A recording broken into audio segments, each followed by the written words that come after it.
안녕하십니까. 베스핀 글로벌의 김성수입니다. 제가 오늘 여러분과 함께 AWS 운영을 위한 글로벌 관리 전략을 가지고 여러분과 함께 말씀을 드려보겠습니다.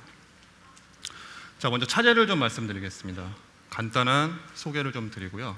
그 다음에 클라우드를 적용할 때 나타나는 7가지의 어떤 문제들과 솔루션들, 그 부분을 함께 살펴볼 거고요. 그 다음에 마지막으로 결론을 한번 도출해 보겠습니다. 자, 먼저 베스핀 글로벌이라는 회사를 간략하게 한번 설명을 드리려고 하는데요.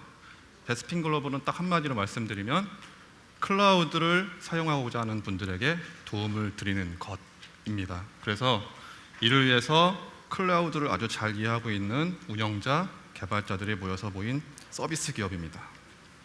그리고 히스토리를 좀 말씀을 드리면 1998년도 호스트웨이 창업 이래로 클라우드 전문 기업을 발전시켜야겠다는 생각하에 2015년에 베스핀 글로벌이라는 걸 런칭하게 되고요. 그 다음에 현재 AWS MSP 파트너와 어드밴스드 컨설팅 파트너를 같이 갖고 있습니다. 자, 그러면 제가 오늘 이 자리에 서서 프레젠테이션 하게 된 배경을 먼저 좀 설명을 드리고 진행하도록 하겠습니다. 자, 저는 18년 동안 IT에서 일을 하게 되었고요. 물론 개발자로부터 시작을 했습니다. 그리고 그중에서 6년간 클라우드 분야에서 일을 했고요. 자, 삼성전자 재직 시에는 글로벌 스마트 TV 서비스를 개발을 하고 전 세계 190개국 이상의 런칭과 운영을 성공했습니다. 그리고 온프레미스부터 클라우드까지 전체 인프라를 같이 관리하는 업무를 진행했습니다. 이런 업무를 진행하다 보니까 굉장히 복잡한 이슈와 그다음에 해결점들을 제가 만나게 되었는데요. 오늘 제가 이 부분을 여러분께 같이 공유드리고자 합니다. 자, 7가지 문제들에 대해서 제가 차근차근 설명을 한번 드려보겠습니다. 제가 하드웨어 중심의 회사에서 소프트웨어 서비스가 성공적으로 런칭이 되면서 수많은 소프트웨어들이 개발이 되고, 그리고 제가 맡아온 글로벌 인프라 어떤 그것을 준비하면서 시간이 가면 갈수록 유저와 디바이스들이 늘어나고요. 그다음에 서비스들도 계속해서 늘어났습니다. 그리고 글로벌 서비스다 보니까 국가들도 계속 늘어나게 됐죠. 이러다 보니까 서비스들이 굉장히 복잡해지고 그다음에 이 안에 있는 이슈들이 굉장히 많이 발생을 하게 됐습니다. 엄청나게 복잡해졌죠. 저는 이런 복잡한 환경에 직면했던 어떤 해법들을 여러분에게 설명을 드릴 거고, 그거에 대한 배경을 가지고 설명을 드리도록 하겠습니다.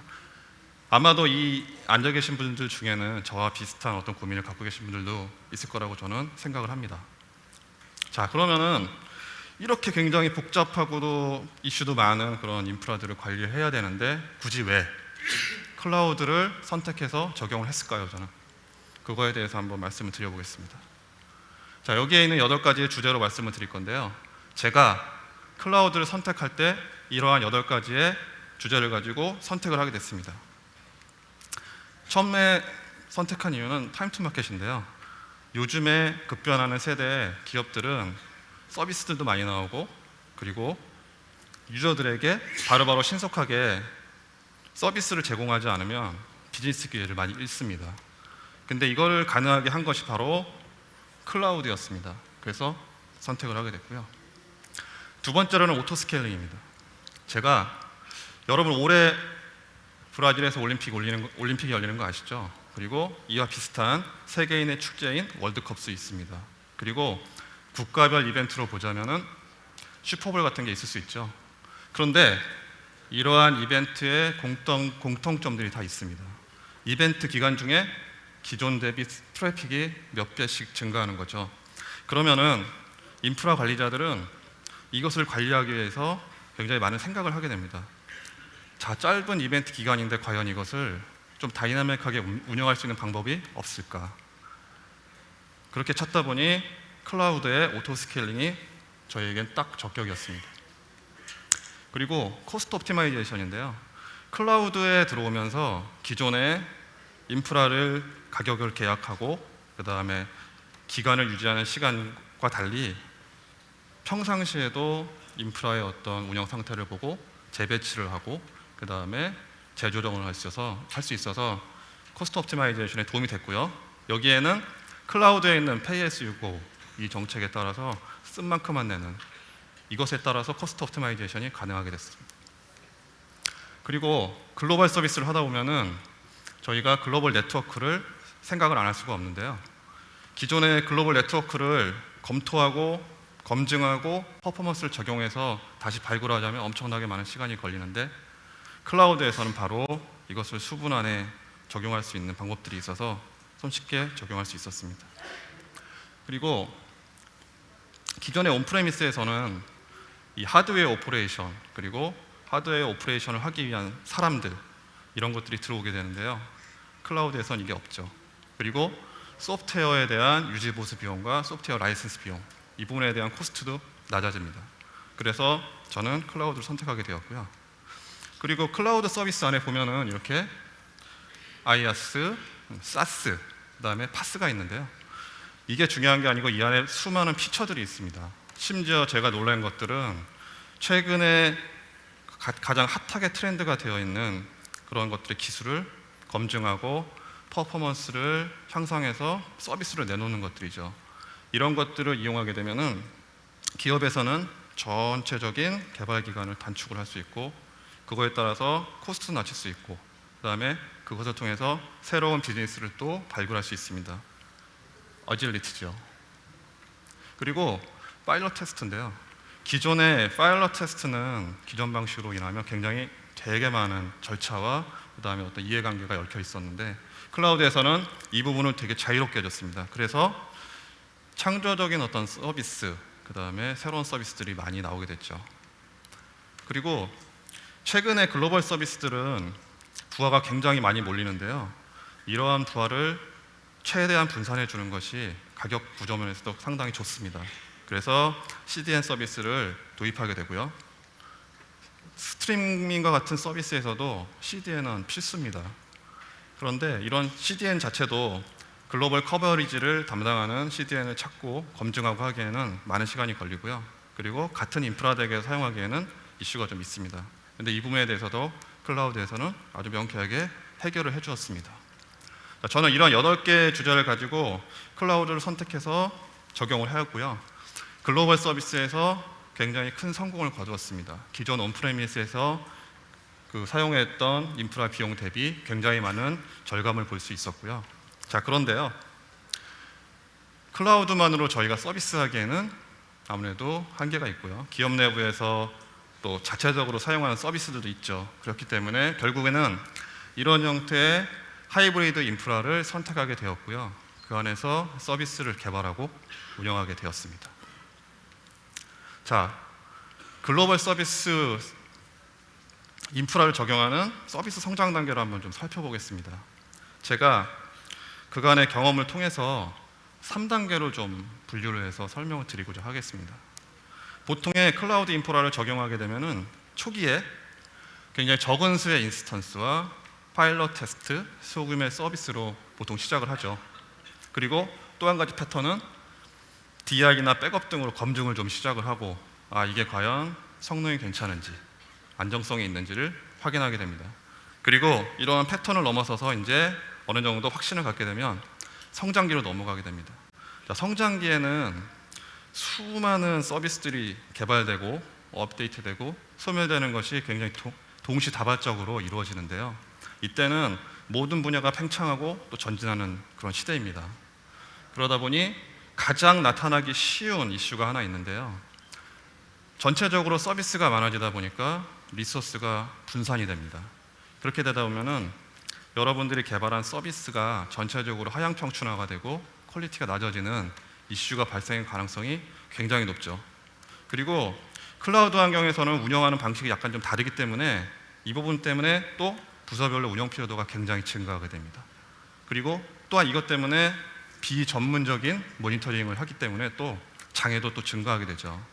자, 그러면은 이러한 성장기에 어떤 고통을 겪은 기업들은 나름의 어떤 체제를 갖추게 되고요. 그 체제를 갖추게 되면 성숙기로 들어오게 됩니다. 자, 이 성숙기로 들어오게 되면은 어느 정도의 체계를 갖추는 상황이고요. 그러다 보니까 기업은 지나치게 중복 투자된 부분을 관리하기 시작을 할 거고요. 그리고 그 부분에 따라서 코스트 옵티마이제이션 이 부분도 관심을 기울이게 될 겁니다. 그리고 성장기 때 많은 고통을 겪었기 때문에 전문 운영 인력 보유가 필요하다는 것을 절감하게 되고요. 그리고 내부 인력의 핵심 R&D 집중 필요를 반드시 생각하게 됩니다. 자, 그러면 2단계에서는 보통 장애를 여러분들은 디텍팅만 하죠. 디텍팅만 해서는 안 되고요. 디텍팅 이후에 장애를 진단해서 예측할 수 있는 그런 수준까지 올려놓으셔야 됩니다. 그래야지만 성숙기에 접어든 인프라 사용의 모습을 볼 수 있습니다. 자, 그러면은 제가 이러한 배경을 가지고 앞에 있는 초기와 성숙기 모두를 경험을 바탕으로 7가지의 어떤 문제점들을 한번 정리해 보았습니다. 첫 번째, SM 매니지먼트입니다. 자, 기본 예전에 온프라미스에서 전통적인 방식으로 관리하던 SM 매니지먼트와는 클라우드는 약간 특성이 다릅니다. 그렇기 때문에 클라우드의 특성에 맞는 SM 매니지먼트를 하실 수 있어야 되고요. 두 번째, 클라우드 모니터링인데요. 지금의 어떤 환경은 하이브리드한 환경이고요. 그 다음에 클라우드만을 전문적으로 하는 모니터링 솔루션을 찾기가 어렵습니다. 그래서 하이브리드 환경에서 모니터링을 할 수 있는 솔루션을 검증하시고 그 다음에 레퍼런스가 있는지 확인하시고 찾으셔야 됩니다. 세 번째로는 미터링인데요. 여러분들이 일반적으로 볼 수 있는 미터링 어떤 내용들보다는 그 안에 옵티마이제이션, 코스트 옵티마이제이션을 과연 어떻게 할 것인가에 대한 관심을 기울이셔야 됩니다. 네 번째는 시큐리티인데요. 자, 시큐리티는 가능하면은 온프레미스의 수준에 맞는 시큐리티를 적용해 보는 것을 한번 제안 드려 보겠습니다. 다섯 번째는 백업인데요. 백업은 기존의 온프레미스에서 진행됐던 백업과 달리 클라우드 기반으로 설계하고 그 다음에 DR까지 연결될 수 있는 백업을 설계하시는 부분이 중요하고요. 그리고 인시던트 매니지먼트입니다. 장애 관리 부분은 기존의 온프레미스 때와 다르게 클라우드 특성에 맞는 인시던트 매니지먼트를 도입하셔야 되는데요. 이 부분도 중요한 이슈 중에 하나입니다. 그리고 마지막으로 거버넌스입니다. 거버넌스는 여러분들 트레디셔널하게는 모두 거버넌스를 가지고 있을 거라고 생각을 하는데요. 클라우드의 시대로 오면서 거버넌스의 수립이 새로이 돼야 됩니다. 클라우드 특성에 맞는 그런 거버넌스, 전체적인 것을 수립해야 되는데요. 이 부분도 굉장히 쉽지 않습니다. 자, 저는 이렇게 저희 경험으로 7가지의 어떤 문제들을 한번 정리해 보았는데요. 이제 하나씩 제가 그 부분에 대해서 솔루션을 한번 제시해 보겠습니다. 자, 첫 번째로는 SM 매니지먼트입니다. 자, SM 매니지먼트가 저희가 생각하기에는 글로벌 서비스 운영을 위한 시작점이라고 생각을 하는데요. 자, SM 매니지먼트는 클라우드 상에서 프로비전드 되어 있는 리소스들이 있어요. 이 리소스들을 식별을 할 수 있어야 되고 또 추적을 할 수 있어야 됩니다. 그리고 이런 게 모든 자원의 관리를 하기 위해서 룰셋과 메타데이터 같은 것이 관리되어져야 하죠. 그리고 서비스하고 조직별에서 사용하고 있는 리소스들이 있는데요. 이것을 관리하기 위해서 태깅 기법을 도입하시고 그것을 관리할 수 있는 체계를 만드셔야 됩니다. 자, 그러면은 이렇게만 하면은 클라우드 특성을 가진 SM 매니지먼트를 관리할 수 있는가? 그렇지 않고요. 제가 경험한 바로 인하면 한 단계 더 들어가서 관리를 하셔야 됩니다. 어떤 부분을 관리하셔야 되냐면은 이 안에 있는 클라우드의 상세 내역을 관리하실 수 있어야 된다는 의미인데요. 쉽게 설명을 드리면 어떤 인스턴스의 CPU 활용률, 그리고 RI 현황, RI의 유틸라이제이션 레이시오, 그 다음에 장애 같은 내용들, 이런 것들을 전체적으로 상세하게 관리를 하셔야지만 이 기업의 전체적인 전략을 수립하실 수 있고요. 향후에 코스트 옵티마이제이션과 장애 예측 부분에 선투자를 하셔서 좋은 결과를 보실 수가 있습니다. 자, 그리고 두 번째는 모니터링입니다. 모니터링은 제가 일단 일반적인 모니터링 구축 단계를 좀 설명을 드리겠습니다. 보통 개발자죠. 개발자는 서비스를 아주 열심히 개발을 합니다. 근데 보통 자신이 개발한 게 완벽하지 않죠. 그래서 간단하게 스크립트를 작성을 해서 모니터링을 시작을 합니다. 그런데 모니터링을 시작하다 보면은 곧바로 매트릭을 확장을 하고자 하는 니즈가 발생을 하고요. 그렇게 되면 오픈 소스를 다시 뒤지게 되죠. 이 오픈 소스를 볼 때 자, 이게 과연 하이브리드 환경에서 가능하고 그다음에 성능도 있고 그다음에 어떤 검증이 되었는가 이런 부분을 검토하게 됩니다. 그리고 검토가 됐으면 익스펜션 하게 되죠. 자, 그러면은 오픈 소스로 관리를 쫙 하고 있습니다. 그런데 여기서 하나 빠진 게 무엇이냐면 지금 여러분들이 사용하고 있는 클라우드 리소스를 모니터링을 해야 되는데 그 부분이 AWS에 있는 클라우드 워치입니다. 클라우드 워치를 사용해서 AWS의 모니터링을 진행을 하시고 그 다음에 오픈 소스 적용하신 솔루션을 가지고 이원화된 관리 포인트로 관리를 하게 됩니다. 그리고 이러한 모니터링 체계를 갖추기 위해서 하이브리드 환경에 맞는 솔루션을 구축하는 게 매우 중요한데요. 이것을 구축할 때 제가 체크 포인트를 좀 말씀을 드리겠습니다. 첫 번째는 이게 과연 하이브리드 환경에 적합하냐, 과연 이게 적용이 돼서 사용이 됐는가, 그리고 레퍼런스들은 있는가 확인을 하셔야 되고요. 두 번째로는 오픈소스 유지 보조 방법입니다. 이건 무슨 말이냐면요, 오픈소스를 선택을 하시게 되면 사전에 확장에 대한 설계를 하셔야 됩니다. 경험상으로는 오픈소스를 진행을 하게 되면은 보통 리소스가 늘어나게 될 때 퍼포먼스가 떨어지고 그리고 잘 작동하고 있는 서비스들이 퍼포먼스가 낮아져서 장애가 발생하는 경우가 굉장히 많습니다. 그렇기 때문에 초반부터 이 부분을 감안해서 설계를 진행하셔야 됩니다. 그리고 이도저도 싫고 나는 다음 스텝을 밟겠다. 그럼 상용 솔루션 라이센스, 상용 솔루션을 이제 보게 되는데요. 상용 솔루션도 여전히 여러 가지 글로벌한 레퍼런스나 검증된 부분을 확인해야 되죠. 근데 이것도 역시 라이센스 비용 이슈가 있을 겁니다. 그리고 AWS 클라우드워치의 대시보드 통합을 해서 보고 싶은데 이 부분은 과연 가능할 것인가, 이런 것도 확인하셔야 되고요. 그다음에 매트릭은 요즘에 플랫폼을 개발하실 때 굉장히 다양한 분야들이 있지 않습니까? 그러면은 보고자 하는 매트릭이 굉장히 다양할 겁니다. 근데 이것을 적시적소에 확장할 수 있는지를 또 확인하셔야 되고요. 그리고 마지막으로는 클라우드 환경에 맞는 모니터링 프로세스와 그 다음에 관제 인력들을 확인하셔야 됩니다. 자, 그러면 이렇게 체크되고 구축한 모니터링으로 모니터링을 하면 클라우드 환경에서 과연 완벽한가요? 그렇지 않습니다. 여러분들이 반드시 확인해야 될 부분이 세 가지가 있는데요. 그 부분을 오늘 제가 말씀을 드리겠습니다. 자, 서비스 장애 시 빠른 원인 분석과 대응이 최우선이다. 이 말은요, 고객들이 요즘에는 장애가 났을 때 신속히 대응을 안 하면 바로바로 이탈을 하거나 코스트에 관련된 이슈가 생길 수가 있어요. 그래서 장애 근거 스냅샷을 확보하시는 게 중요합니다. 장애가 났을 당시에 각종 증거 데이터를 확보해서 바로바로 제공할 수 있어야 되죠. 그리고 오픈 API 시나리오 테스트를 하셔야 되는데요. 최근에는 스마트 디바이스를 가지고 많은 서비스들이 나옵니다. 근데 대부분의 기업들은 레스트풀 방식의 오픈 API를 가지고 시나리오를 구성해서 서비스를 내죠.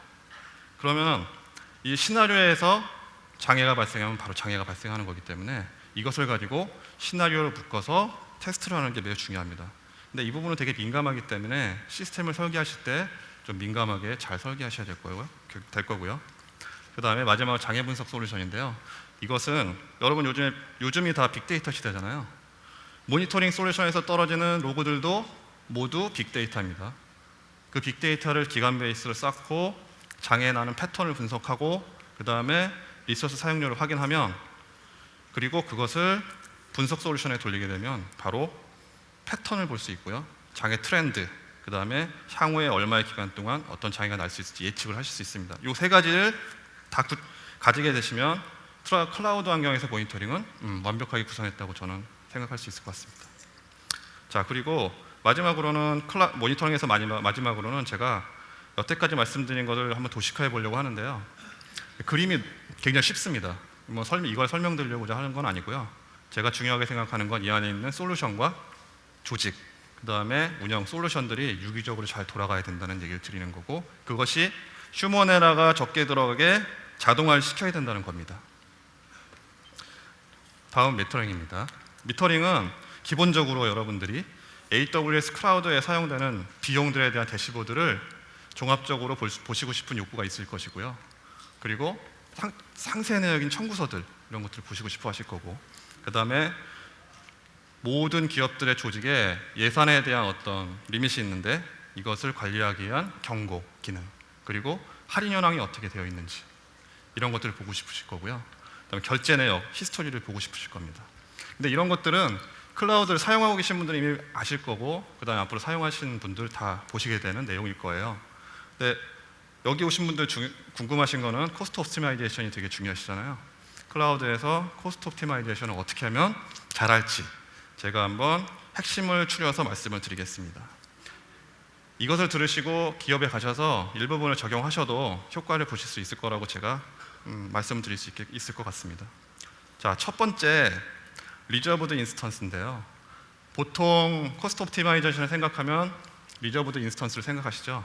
자, 리저브드 인스턴스를 돌리려면 AWS의 트러스티드 어드바이저를 사용해서 비용 최적화를 시작합니다. 그런데 제 경험상으로는 트러스티드 어드바이저는 3개월 정도 시뮬레이션을 하시고 연단위 플랜을 세우시는 게 가장 적합한 거로 보이고요. 그리고 이것이 끝났으면은 비용 최적화된 거에 대해 RI 계약을 하시고 진행을 합니다. 자, 그러면은 이렇게 하면 코스트 옵티마이제이션이 끝났을까요? 그렇지 않습니다. RI를 걸기 전이 중요한 게 아니라 걸 이후가 더 중요합니다. 무슨 의미냐면은 RI에는 유틸라이제이션 레이시오라는 게 있는데 유틸라이제이션 레이시오를 90% 이상 항상 유지하시고 관리하셔야 됩니다. 만약에 어떤 조직에서 이것을 50% 정도 관리하고 있다면 그것은 나머지 50%를 다시 온디맨드로 구매하겠다는 의미랑 다를 바가 없기 때문에 효과는 반감이 됩니다. 그리고 EMR과 같은 CPU를 많이 사용하는 인스턴스들은 스팟 인스턴스 구매를 고려해 보십시오. 자, 그러면은 RI를 플랜을 세우기 위해서 어떻게 진행하면 좋을지요? 말씀을 드릴게요. RI는 초기 적용하는 기업에서는 30%에서 40% 정도 1년을 돌려보시기를 권고드립니다. 왜냐하면 그 정도를 봐야지만 기업에서는 완벽한 계획을 세우실 수 있고요. 그 다음에 순차적으로 70%에서 80%를 적용하는 것을 권고드립니다. 자, 이렇게 RI를 통해서 여러분들이 코스트 옵티마이제이션을 할 수 있고요. 자, 두 번째는 클라우드 아키텍처입니다. 아니 무슨 클라우드 아키텍처로 코스트 옵티마이제이션을 할까요? 자, 근데 클라우드는 이 클라우드 아키텍처를 시작한 동시에 코스트 옵티마이제이션이 시작이 됩니다. 무슨 의미냐면요. 초기에 클라우드를 시작하는 기업들은 제일 싼 인스턴스로 적용하시는 걸 권고드리고요. 두 번째는 인스턴스 타입을 유스 케이스에 맞게 적용을 하셔야 합니다. 그래야지만 코스트에 대한 효과를 보실 수 있어요. 그리고 대부분 아시는 건데 리소스에 대한 서버 리소스의 스케줄러입니다. 쉽게 말씀드리면 개발 운영기에서 쓸 수 있는 건데 사람이 일을 하게 되면 인스턴스는 켜 있고 사람이 자게 되면 인스턴스는 끄는 거죠. 그런 스케줄을 돌려서 할 수 있습니다. 그리고 설계 시에 오토 스케일링을 반드시 염두에 두시고 설계를 하시고요. 그 다음에 최대한의 CDN 같은 거를 활용해서 최대한 부하 분산을 진행하시는 것이 코스트 옵티마이제이션에 굉장히 도움이 됩니다. 자, 다음은 빅데이터 관련된 내용인데요. 자, 이 코스트 옵티마이제이션에도 데이터는 활용이 됩니다. 어떤 거냐면요. 아까 말씀드렸던 에셋 매니지먼트와 그 다음에 장애 분석 시스템, 여기서 이 리소스들의 활용 내역을 관리할 수 있고요. 그것을 가지고 트렌드를 분석을 할 수 있습니다. 그러면 여기서 사용되는 것과 재사용되는 것들, 이런 것들에 대한 리소스 재배치를 할 수 있고요. 그 다음에 EC2에서 올드 제너레이션을 뉴 제너레이션을 교체하는 방안도 검토하셔야 합니다. 그리고요, 요즘에 빅데이터 많이 사용하시죠? EMR과 같은 빅데이터 피처를 사용하실 때 분석 패턴에 대해서 신중한 검토를 하셔야 됩니다. 이 의미는 무엇이냐면 너무나 많은 실시간 분석 패턴이 들어오게 되면 비용이 너무 증가하기 때문에 실시간 분석 패턴을 최소화하는 것을 노력하시기 바랍니다. 이거는 데이터 사이언티스트와 개발자 운영자들의 커뮤니케이션이 매우 중요하다고 하겠죠. 자, 그리고 시큐리티입니다. 시큐리티는 아마존에서 이미 고객의 보안과 데이터 보호주의를 해서 규정을 이미 준수를 하고 있고요. 여기 보이시는 대로 어떤 증명과 감사 보고서들이 다 되어 있죠. 이거는 퍼블릭 클라우드가 물리적으로는 이미 보안이 탑 레벨에 올라와 있다는 것을 의미합니다. 그런데 담당자들은 클라우드에서는 보안을 항상 걱정하시죠. 온디맨드에서와 같은 시큐리티는 어떻게 가능하지 않을까? 자, 그거는 AWS가 퍼블릭 클라우드다 보니까 기업의 거버넌스를 반영하거나 어떤 특정 내용을 반영하기에는 좀 이슈가 있습니다. 그리고 보안 관제 등의 서비스를 하는 것도 퍼블릭 클라우드상은 좀 쉽지 않겠죠. 그래서 저희가 이런 온프레미스상에서 보안 관제를 가능하게 할 수 있도록 보안이 유지되는 어떤 네트워크 구간과 검증과 어떤 성능이 검증된 솔루션들을 통해서 리스크 매니지먼트를 같이 동반해서 저희가 온프레미스 수준의 보안 서비스를 제공할 수 있습니다. 이 부분을 한번 고민해 보십시오. 그리고 백업입니다. 클라우드에서 백업을 고민하는 것은 굉장히 힘들죠. 전통적으로는 백업을 하기 위해서 플랜을 세우고 그 다음에 백업 장비를 도입을 하고 그 다음에 솔루션 등을 도입하고 인력을 다시 투입합니다. 엄청나게 많은 돈이 들고 기간이 확보되는 거고요. 그리고 어느 정도 일정 기간이 지나면 또 정책이 바뀌고 그 다음에 용량이 또 늘어나게 되고 또 신규의 어떤 물리적인 스토리지를 구매하거나 이런 일들이 계속 반복이 됩니다. 그런데 이 부분을 클라우드로 좀 내려보시면 놀라운 일이 좀 발생할 수 있습니다. 자, 클라우드 내리면서 DR까지 설계 가능한 구조로 내리시게 되면은 일단 용량 제한이 사라집니다. 그리고 그렇게 됨으로써 코스트도 다운되죠. 그리고 온프레미스에서 AWS나 클라우드로 백업을 진행함으로 인해서 향후에 DR 설계도 아주 손쉽게 진행될 수 있습니다. 그리고 이 안에 들어있는 솔루션들이 리스크 매니지먼트도 같이 진행하게 해줍니다. 자, 그 다음에 인시던트 매니지먼트입니다. 자, 인시던트 매니지먼트가 기본 온프레미스에서 진행하던 인시던트 매니지먼트와 클라우드와는 좀 다릅니다. 클라우드에서는 인프라별로 모니터링 정책을 좀 다르게 수립을 하셔야 됩니다. 그리고 인프라 특성별로 관리 대상 정의도 좀 다르게 하셔야죠. 특성이 다르기 때문에. 그리고 하이브리드 모니터링을 감지하기 위한 솔루션도 정의를 하셔야 됩니다.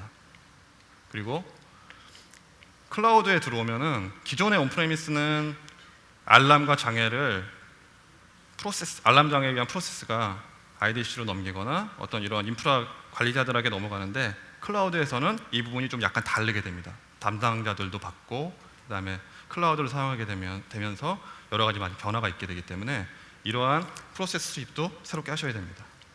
그리고 클라우드 환경에 맞는 문서도 표준 문서도 다시 정의를 하셔야 됩니다. 자, 그리고 제일 중요한 건데요. AWS 클라우드에 보면 이벤트가 항상 뜨죠. 뭐 예를 들어서 네트워크에 어떤 조언이 이제 작업을 한다든지 이런 이벤트들이 뜨게 되면은 여러분들이 관리를 하지 않고 냅두게 되면 큰 장애가 발생을 하죠. 이런 것들도 주기적으로 모니터링을 해서 관리를 하셔야지만 인시던트 매니지먼트를 가능하게 합니다. 클라우드상에서. 자, 그리고 마지막으로 거버넌스인데요. 이 거버넌스 수립은 클라우드에 오면서 기업의 최대 이슈 중에 하나라고 생각을 합니다. 이 거버넌스는 기업이 하루아침에 만들 수 있는 것도 아니고 수년간의 어떤 난리지를 축적을 하고 경험을 통해서 이런 거버넌스들이 탄생을 하게 되는데요. 우리 기본적인 전통적인 거버넌스와 아주 달라진 클라우드 거버넌스를 수립하기 위해서 제가 오늘은 핵심적인 내용만 몇 개를 알려드리고요. 기업에 가서 한번 이 부분을 생각해 보시기 바랍니다. 자, 처음에 아키텍처인데요. 이거는 클라우드의 인프라 디자인 패턴과 비슷합니다. 이 안에는 인프라 유형을 정리하셔야 되고 기본 아키텍처를 구성하셔야 되고 HA도 구성해 넣어야 되고 네트워킹, 그다음에 글로벌로 인프라 확산을 어떻게 할 거며 DR이나 백업 이런 것들에 대한 정의를 하셔야 됩니다. 모두 클라우드의 특성에 맞게 고려를 하셔야 되는 거고요. 두 번째로는 매니지먼트입니다. 인프라 관리인데요. 이 부분은 시스템하고 인프라 특성에 따른 관리 지침이 다시 새로의 정의가 돼야 됩니다. 예를 들어서 사용량, 그다음 계정 정책은 어떻게 할 것인지, 그리고 무장애하고 무정지를 위한 메인터넌스 정책은 어떻게 할 거며, 컴플라이언스 기준은 어떻게 가져갈 거며, DNS 도메인은 어떻게 가져갈 것인지 다 정의를 하셔야 됩니다. 그리고 크리에이션, 인프라를 생성을 해야 되는데요. 이 부분에 대해서도 기본 프로세스가 정의가 돼야 되고요. 네이밍 룰, 그 다음에 인프라 특성을 고려해서 룰 세트를 다 마련을 하셔야 됩니다. 자, 그리고 모니터링입니다. 모니터링은 인프라별 기본 모니터링이, 그러니까 인프라별로 뭐 하이브리드에서 온프레미스든 클라우드든 인프라별로 기본 모니터링 정책이 모두 다 수립이 되셔야 됩니다. 그래서 이 모든 거버넌스가 확립이 되고 이 거버넌스 하에서 인프라의 라이프 사이클을 관리하시게 되면은 정말 수준급의 어떤 클라우드 서비스를 활용하는 기업이 되실 거라고 저는 생각을 합니다. 자, 마지막으로 결론을 말씀드리겠습니다. 제가 앞서서 7가지의 문제점과 솔루션들을 말씀을 드렸죠. 그런데 저희 베스핀에서는 이러한 7가지 문제와 이슈들을 이미 경험한 전문가들이 있고요. 그러한 솔루션들이 이미 다 준비가 되어 있습니다. 그리고 복잡한 클라우드 환경을 위한 최적의 길잡이를 위해서 끊임없이 노력을 하고 있습니다. 저희의 부스는 밖에 있고요. 그러니까 이 밑에 있는 문의처로 연락을 주시면 언제든지 궁금한 점을 제가 말씀드리겠습니다. 지금까지 경청해 주셔서 대단히 감사합니다. 김성수였습니다.